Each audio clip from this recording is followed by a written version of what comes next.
Saito and Akane have been at each other's throats for as long as they've known each other, and on this particular day, Akane is yelling at him for some reason, but Saito couldn't care less and tells her to leave him alone, and that just leads to an even bigger argument.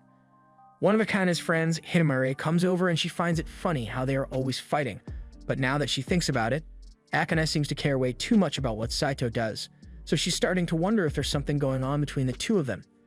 Akane is disgusted and denies having any feelings for Saito, because she'd much rather have a roach crawl into your ear and go out with him. And Saito is equally offended by the idea of dating someone like her, so they start arguing some more. Once the school day is over, Saito is on his way back home, but all of a sudden, he gets a phone call from his grandpa. He answers and his grandpa invites him to come have some tea with him at his house. But Saito has better things to do, so he's not interested in going on a tea date with his grandpa. Grandpa reminds him that he already made Saito the heir to his company, so the least he could do is spend some time with his dear old Pop-Pop while he's still alive. But even if Saito still doesn't want to, Grandpa knows a thing or two about kidnapping children, so he has a limo and some of his armed guards pull up beside Saito. Saito briefly considers running out of there like a track star, but then he realizes his grandpa is definitely crazy enough to have him shot and sent to the hospital, so he decides to comply. He gets in the limo, and while the guards are driving him, he asks where he is being taken. The guards are apologetic because they know their boss is being unreasonable, so he tells him that they were instructed to bring Saito to a villa, but they don't know what Saito's grandpa is planning.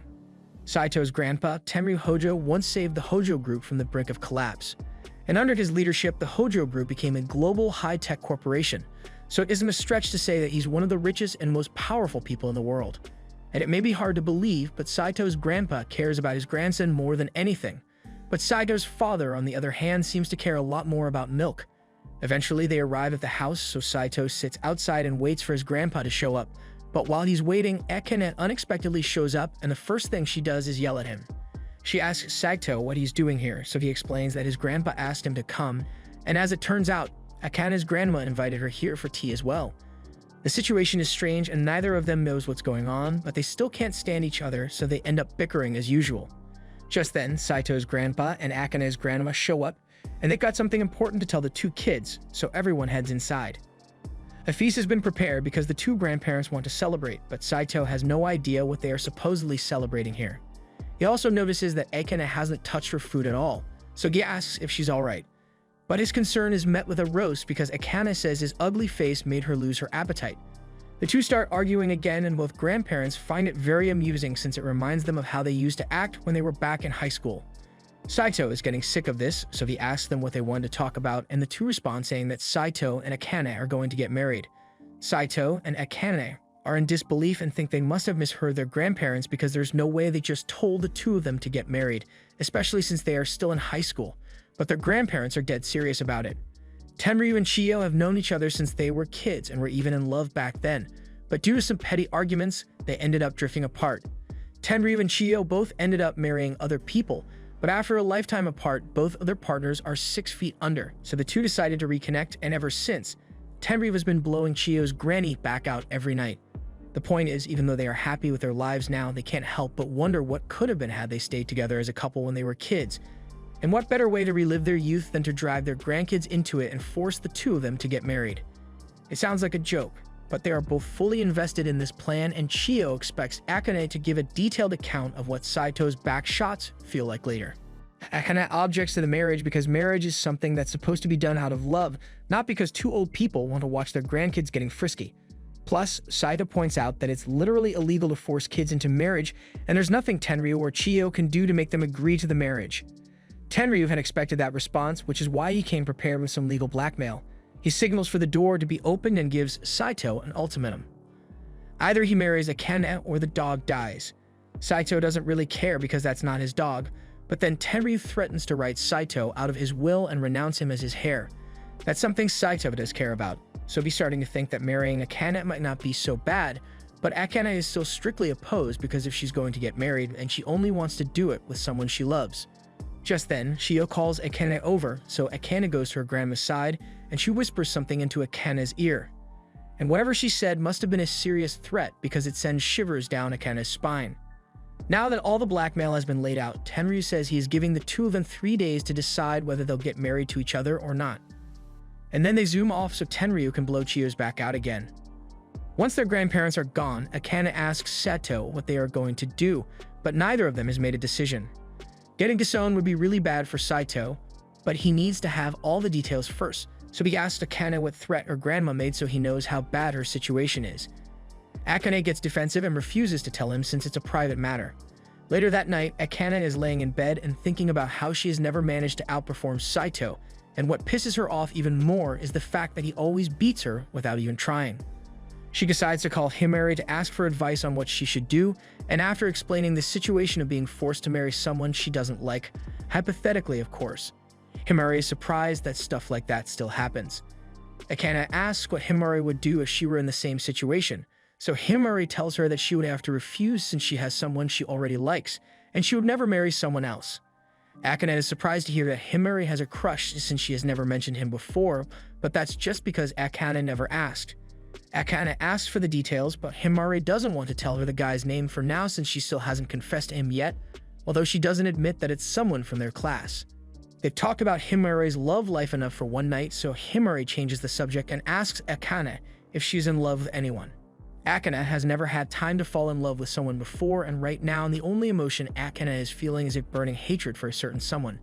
Since Akane doesn't have a crush or anything, Himari thinks it would be fine if she just got married like her grandparents want. After all, assuming this hypothetical guy isn't a serial killer, they could just live together and split rent and bills, so it would be a great way for Akane to save on living expenses. Although she probably need to give birth to an heir at some point, so she might end up getting non-stop back shots to make that happen, and Akane doesn't think she could handle that. Meanwhile, back at his house, Saito is having a panic attack because he already has a hard enough time dealing with Akane at school, but if they end up married, then he will never be able to escape her constant nagging. Saito's cousin, Shies, can tell that something is bothering him, so she asks him what's wrong, and Saito explains that their grandpa is threatening to disown him if he doesn't agree to his demands. That definitely sounds like something their grandpa would do, so she asks Saito what he plans to do. She's perfectly fine with him giving up his rights to the company if that's what he wants, because even if he ends up becoming a hobo, she will still love him the same. However, she knows that Saito has big dreams, and if he is going to accomplish those dreams, then he will need access to the Hojo Group's resources. Regardless of what he chooses to do, she promises that she will be by his side to help him every step of the way, and Saito is really glad to have her with him. 3 days go by and both Saito and Akane meet with their grandparents because they have made their decisions and are going to get married. Since that has been settled, Saito says he and Akane will file the paperwork for their marriage once they've graduated, but that's not good enough for their grandparents because they expect Saito and Akane to be in their life as a married couple immediately. They've even got a brand new house lined up for them, so they drop them off there and drive off. Akane starts freaking out because she can't just suddenly start living with Saito, but Saito is already desensitized to the BS his grandpa pulls, so this doesn't surprise him. The two of them head inside, and if nothing else, this house is actually pretty nice, so Akane thinks living here might actually be fun.